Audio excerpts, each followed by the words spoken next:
The Eagle King and the Stone Tree.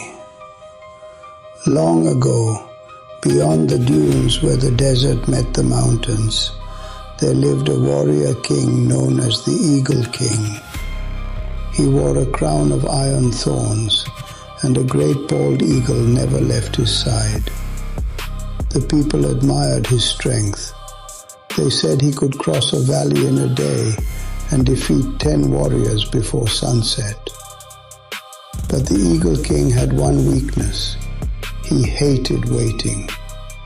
If a seed was planted, he wanted fruit tomorrow.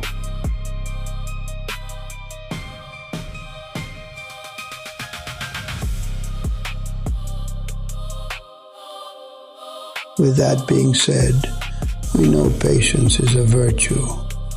So let's allow the impatient king to wait a bit, so he may learn patience and gain more virtue over time. In the meantime, if a road was being built, he wanted it finished by evening.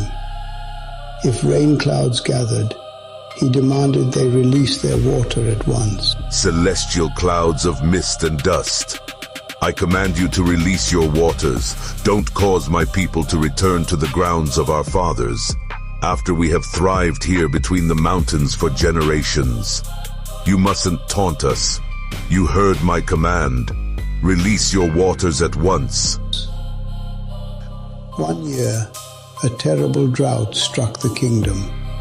Rivers shrank into muddy trails. Crops withered beneath the blazing sun. One morning, while searching for answers, the Eagle King found an old woman sitting beside a tiny sapling growing from a crack in a stone cliff. Why do you water that little tree? It is too small. It will never survive. Wasting water. Why? How? This tree will one day shelter travelers from the sun. Ha ha ha, you mad woman! That could take decades. Perhaps, but only if it is given time. This tree will one day shelter travelers from the sun. The king laughed. That could take decades. Perhaps, she replied, but only if it is given time. The king shook his head and left, determined to solve the drought immediately. We are battling a drought. The clouds sail above us but haven't delivered their goods. The rivers are drying up and this old woman is using her ration of water to bathe the runt of a tree on the side of a cliff. Ancestors, am I the only one in this kingdom that thinks of the future and the present crisis that threatens us? Now. He ordered giant canals dug overnight. He commanded workers to force water from distant lands. I must bring water to my people. That is my calling.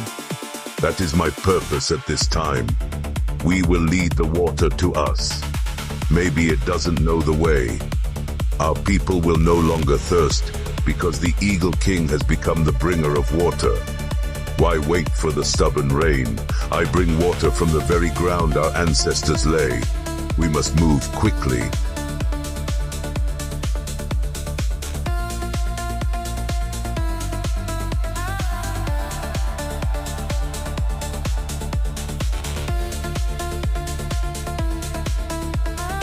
Previously on the Eagle King and the Stone Tree, a terrible drought gripped the kingdom. Rivers shrank to trickles, crops withered beneath the relentless sun, and the people feared famine was near. Determined to save his land, the Eagle King opened his treasury and ordered the construction of vast canals to carry water from distant rivers and lakes. Day and night, workers dug across the desert, carving lifelines through the earth. Gold flowed from the king's vaults as quickly as water was meant to flow through the canals. But a question lingered among those who watched. Were the workers secretly overcharging the king, taking advantage of his desperation? Or did the Eagle King know exactly what they were doing, and simply smile at how little their labor truly cost him? The answer would reveal far more than anyone expected. The Eagle King has become the bringer of water. Why wait for the stubborn rain? I bring water from the very ground our ancestors lay. We must move quickly.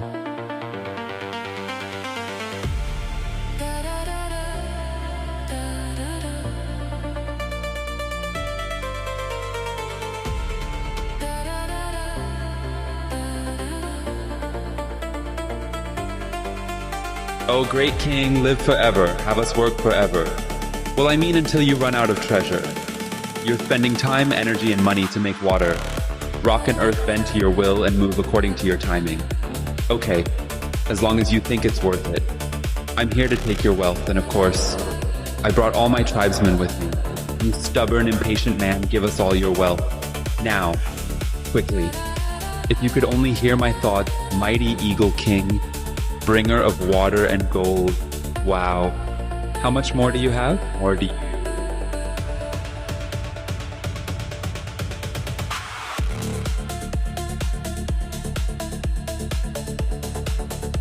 He spent gold, silver, and precious gems trying to rush nature itself. Shall I wait? Wait! Shall I wait? Wait! Not.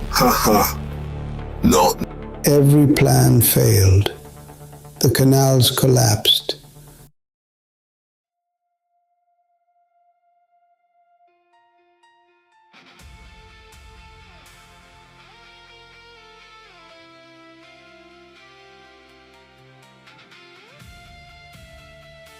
Look at it, a river of stone. Not long ago, water flowed here. Children laughed along its banks. Farmers looked to the sky with hope instead of fear.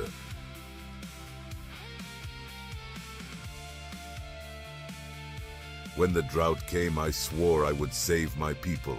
I opened my treasury. I emptied vault after vault of gold. I hired builders, laborers, engineers. We carved channels through the land. We moved mountains of earth. We worked day and night beneath the burning sun. And now, the canals are empty. The lakes have shrunk. The rivers have vanished. The water I chased has disappeared before my eyes. All that treasure, all those years of labor, gone. Was I foolish to believe I could command nature with gold? Did I spend my kingdom's wealth building pathways for water that was never coming? My people look to me for answers, yet I stand here with questions. A king is praised when the harvest is plentiful. A king is blamed when the fields are bare. But what am I to do when even the rivers abandon us? This earth is thirsty. My people are thirsty. And for the first time since I wore this crown, I do not know what comes next. Yet tomorrow, I will rise again. The king may lose his treasure. A king may lose his certainty, but he must never lose hope. I will go reclaim all the wealth I gave to the workers over these decades, their cities, towns, their huts and their boats. They will carry water on their backs to serve the needs of my people. Oh, mighty king, we have told you many times that we are doing it too fast. We are not doing it correctly. We were supposed to have it covered. We were supposed to dig it a little bit lower underneath the ground. It was too hot on the top surface of the sand. The sun licked it away immediately, almost as soon as the water flowed. Dear king, you have given away your riches, your treasures, with good intentions, but poor execution, my king. Reservoirs dried up. The kingdom grew poorer. Years passed. One day the weary king traveled the same cliffside path and stopped in amazement.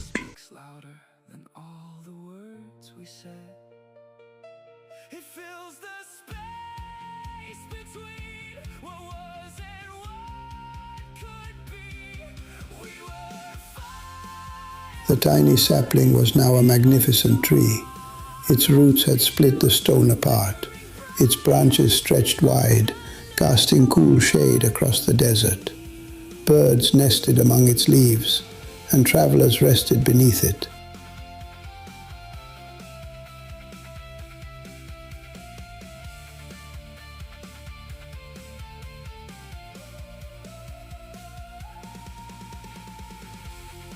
I can smell the eagle on him.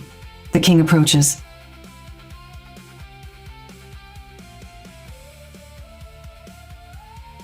So be it, old lady. Let's greet him with love and kindness. I'm sure he will need refreshments.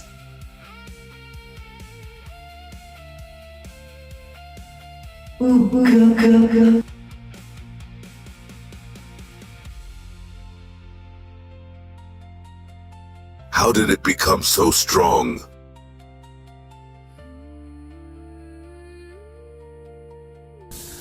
The old woman sat beneath the tree, smiling. How did it become so strong? The king asked. I watered it every day. You found water in a distant river and rushed to bring it home. But my king never stopped to consider what waits on the other side of patience. We dug a well. The people of the village watched the water slowly disappear from the rivers and ponds. One elder said, "The Almighty hides water beneath the earth so that the sun cannot drink it all. As soon as a drop of water touches this sand, the sun sees it and carries it away, but deep underground, the water remains safe. That is why we say, all is well, for the water is well hidden in the well." No one ever told me about a well. No one told you because you never made time to learn. You met every problem with haste. Many times your speed served you well. You conquered kingdoms, gathered treasure, and built a mighty empire. But when the rains failed for only a few weeks, your treasure blew away like sand in the wind. People call you the Eagle King. Others call you the Dark Evil King. Have you heard what your own people say? They see a ruler who appears strong and fearsome, but they also see a man always racing to the next battle. What am I to do now? I have disrupted many lives because I struck down many more. Old woman, it has been 9 years since the canals failed after serving the kingdom for 15 years. I had to give my people a solution. As king, I conquered distant lands and filled my camelbacks with riches. In truth, the kingdom is wealthier now than before we built the canals. Yet I still feel cheated. No one told me of a well. Who should I punish? And why? Old woman, why did you never tell me of this well before? My great and powerful Eagle King, bringer of water and gold, undefeated in battle, a conqueror of kingdoms. You even declared victory over the stubborn clouds. Yet when you saw me watering a tiny seedling all those years ago, you assumed I was using the water ration you had so generously provided.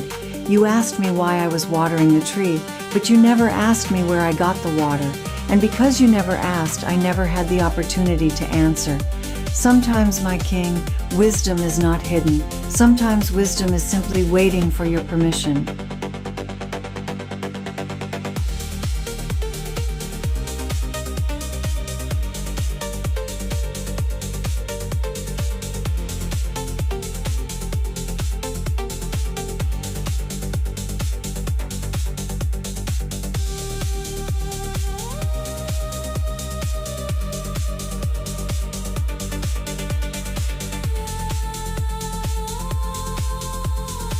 Years later, the mighty stone tree towers above the desert.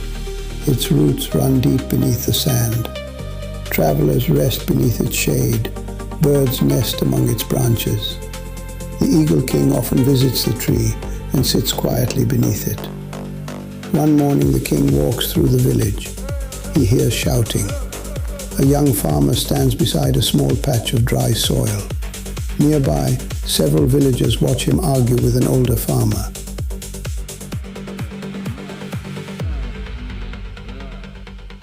I've watered these seeds for weeks. Nothing is growing.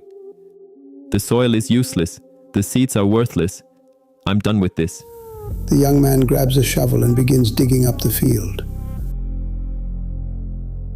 The villagers step back as the Eagle King approaches.